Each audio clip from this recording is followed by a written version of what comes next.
Tonight, the Fed bailout files. The list of where the Fed sent your money over the last few years is epic and shocking. Even more shocking, it was kept a secret until this week. Our next guest, one of the true heroes of the libertarian movement, Congressman Ron Paul, has been pushing for more transparency from the Fed for years. Congressman Paul, welcome back to the show.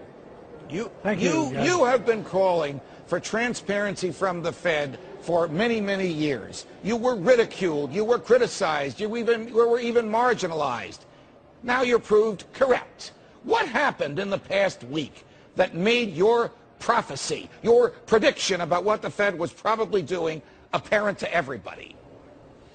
Well, we did get a little bit of the audit language passed. It isn't a true audit, but the Fed was asked to release some of the information on who got the bailouts and who got the guarantees, and there was a very great amount that they got involved in. So, but I think what really works is public pressure. I think the people woke up, and the whole fact that we had 320 Democrats and Republicans in the House endorse a full audit meant that the handwriting was on the wall, and the Fed realized they would have to capitulate. It also means the people, if they get upset enough, they will have an effect on the Congress, and the Congress will listen to them, and they put pressure on it. We still have a long way to go. It was great to get that information yesterday, but there's still a lot of international activities that we don't know anything about. You know, in a way, what we need is some more WikiLeaks on the Federal Reserve. Can you imagine what it'd be like if we had every conversation for the last 10 years with our Federal Reserve people and the Federal Reserve chairman, with all the other central bankers of the world, and every agreement or quid pro quo that they have?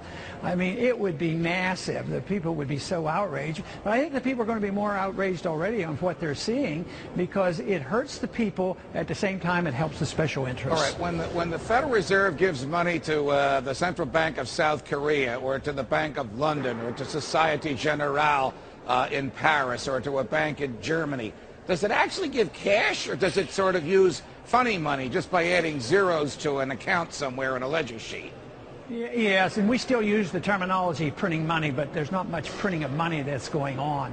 It's a computerized expansion of the credit. But you know, as bad as it is dealing and bailing out their friends, just think of what this means when it comes to the Congress's responsibility of authorizing and appropriating funds and directing these funds. This is all secret, off budget, right. And no wonder they didn't want us to see. So it's the atrocious nature of the fact that the Fed is a government unto itself, and they can make loans to governments and other central banks. I think there is so much more to learn, and I'm very delighted that the people want to know more about the Fed. Will we ever learn what collateral or what promises may have accompanied those loans to foreign governments, and whether those promises or that collateral was inconsistent with our own foreign policy with those countries? Well, there's a lot we'll never learn, but the ones that we have learned, you know, here at home, what was the collateral? It was illiquid assets. It were derivatives. So the banks didn't want them, and they were broke. So the Fed creates money, and they put them on their balance sheets, you know, more than $1 trillion worth of these, maybe $2 trillion now. And they buy these things. So, yes, we know a lot of it. I mean, it's worse than government paper. It's worthless paper because they call them illiquid, but they're illiquid because nobody wants them. But we now, as a taxpayer, own them. The Federal Reserve is supposed to be, as unconstitutional as the law is, nevertheless it says, the lender of last resort to banks. How do companies like Caterpillar or McDonald's or Toyota or Harley Davidson get in there? Stated differently, what business does the Federal Reserve have creating funny money and giving it to select American corporations?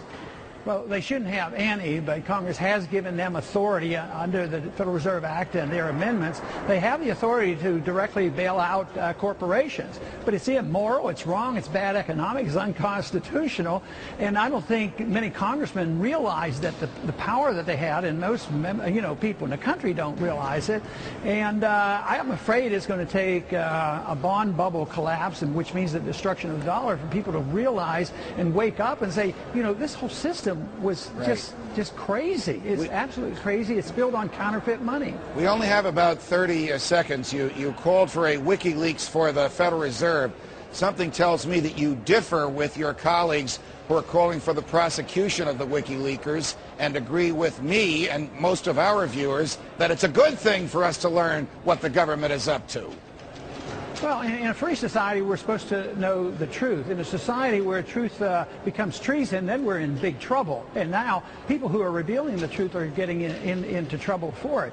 But this whole notion that Assange, who's an Australian, that we want to prosecute him for treason, I mean, aren't they jumping to a wild conclusion? No, this is media, isn't it? I mean, why don't we prosecute the New York Times or anybody that releases this?